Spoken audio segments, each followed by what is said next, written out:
In the dead of night, the flashlights of two North Korean soldiers blast directly into the agent's face, and they march toward him with heavy steps.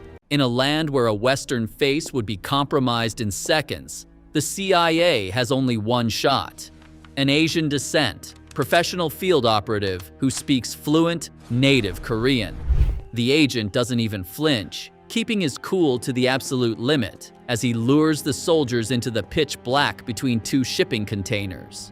Before the soldiers can even reach for their weapons, the agent deploys swift and lethal close-quarters combat techniques. When the soldiers wake up a few hours later, they don't even realize what hit them, only feeling a massive wave of dizziness. Right here, in the most isolated country on Earth, the operation to eliminate Kim Jong Un begins with this exact breaking point. Along this borderline on the Yalu River, which connects the Chinese city of Dandong with the North Korean city of Sinuiju, the CIA has bought off corrupt border officials and Chinese brokers with millions of dollars. Crossing this first hurdle with his fake ID, the agent quickly retreats into North Korea's mountainous and extremely dense forest terrain, leaving absolutely no trace behind. Deep inside this thick canopy, where even American spy satellites struggle to see the ground, he establishes an abandoned wooden mountain cabin, completely missing from any maps, as his safe house. Now begins the most critical and grueling phase of the operation: smuggling the assassination weapon into the country. Logistically, it is impossible to smuggle the Chetak M200 intervention rifle, one of the world's deadliest sniper rifles with an effective range of 2 kilometers, across this heavily guarded border in one piece. To get this massive weapon into the country, the CIA is running a covert partnership with the Chinese Triad Mafia stationed in the region. Using their bribery network within border security, Mafia members pre-distribute the rifle's critical components to different geographical locations inside North Korea. Under the cover of night, the agent tracks down these locations one by one using satellite coordinate signals pinged to his encrypted military tablet. Components like the heavy barrel, the trigger mechanism, the receiver, the custom suppressor system, and the high-precision optical scope are dropped onto different mountainsides via military-grade autonomous drones that fly completely silent and radar-free. The agent hikes for hours with his backpack, gathering all these parts one by one and bringing them back to the safe cabin.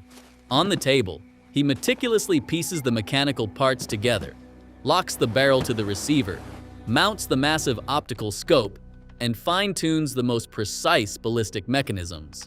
He loads the custom-made 50 caliber ammunition into the magazine and renders the weapon fully combat-ready. Signal intelligence from satellites confirms with absolute certainty that the dictator will inspect a high-security missile test base near this mountainous region within a few days.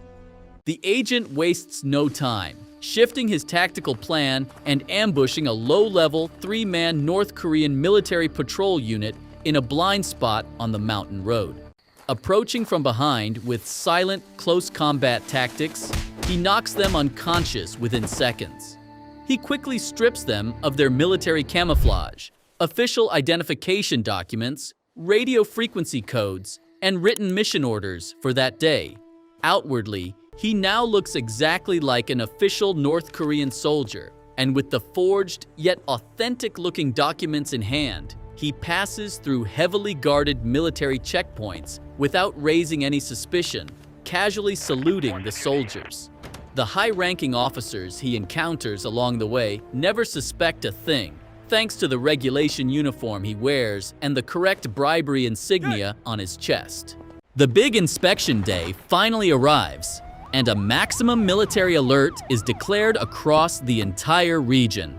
With his military uniform and his specially camouflaged rifle bag on his back, the agent silently positions himself on a ridge that has a completely clear view of the target. This spot sits exactly 1,700 meters away from the official podium at the military base. The target, the North Korean dictator, enters the military base surrounded by a massive security army of bulletproof armored Mercedes limousines, signal jamming vehicles, and hundreds of elite guards, walking toward the open-air podium where he will deliver his speech. The agent immediately lies down among the rocks, secures the rifle's steel bipod into the dirt, activates his digital wind gauge, and locks onto the target's chest through the optical scope. Making a shot from this distance involves complex laws of military physics that go way beyond just pulling the trigger and waiting. At 1,700 meters, it takes exactly 2.5 seconds for a bullet leaving the barrel to travel through the air and hit the target. He takes a deep breath, holds it halfway through his lungs, places his finger on the sensitive trigger, and gently pulls it. The bullet exiting the suppressed barrel glides through the air for 2.5 seconds, striking the target precisely where it was calculated. The exact second the trigger is pulled and the bullet hits the target, Pyongyang and the military base literally turn into a living hell. Red alert sirens echo through the entire valley, and hundreds of elite guards at the base draw their weapons, blindly spraying the surrounding hills and running chaotically back and forth to locate the source of the fire. Within seconds, the North Korean military command shuts down all major highways, completely cutting off all internet lines, cellular networks, and train services in the country, enforcing a total lockdown protocol. The city and surrounding provinces are placed under a military helicopter blockade from above. However, the agent has already triggered his professionally engineered escape plan. He immediately leaves his military uniform and the Chaitak rifle he used from 1,700 meters away right there among the rocks. From his backpack, he pulls his third disguise, the clothes of an ordinary poor local peasant, and puts them on. While a massive manhunt involving thousands of soldiers and armored vehicles is launched in city centers and on military roads, the agent has already reached the safe mountain cabin where he took refuge on day one.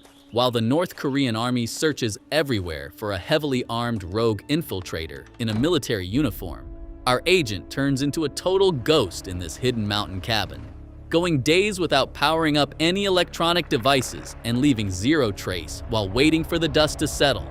The agent's forced wait in the mountain cabin actually triggers the most dangerous psychological warfare of the operation. Outside, the North Korean State Intelligence Agency and special ops units are turning over every stone, raiding villages, and narrowing the circle by the hour with strict curfews.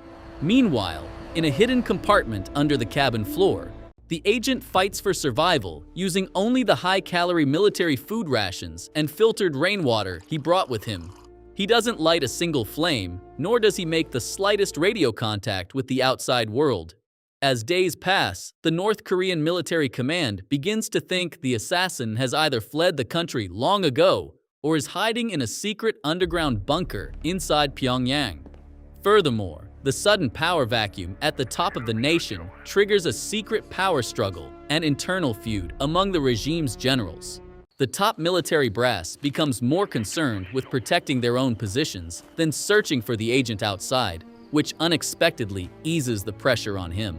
To ensure the extraction operation remains completely invisible, the cash-worshipping Chinese mafia, meaning the powerful triad connections, are covertly brought into play. Millions of dollars in cryptocurrency payments are instantly transferred to the mafia bosses via untraceable offshore accounts. In exchange for this massive sum, the Chinese mafia buys off one of the corrupt North Korean patrol boat captains on the border, leaving one of the blind spots on the Yalu River completely clear for the agent's escape.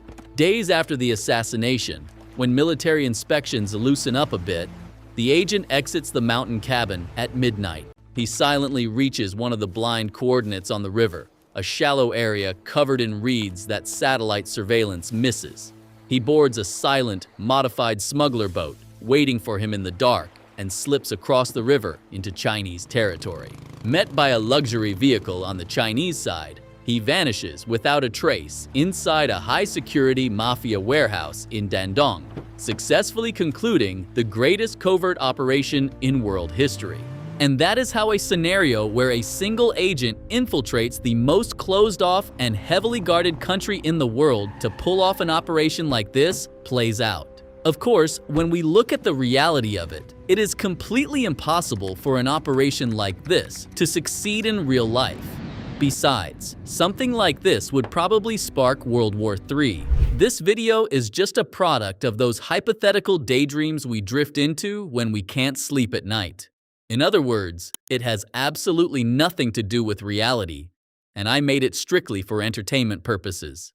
If you want to watch more videos like this, you can click on the playlist on the screen. Please don't forget to like the video and subscribe to the channel. It really means a lot to me. See you in the next video.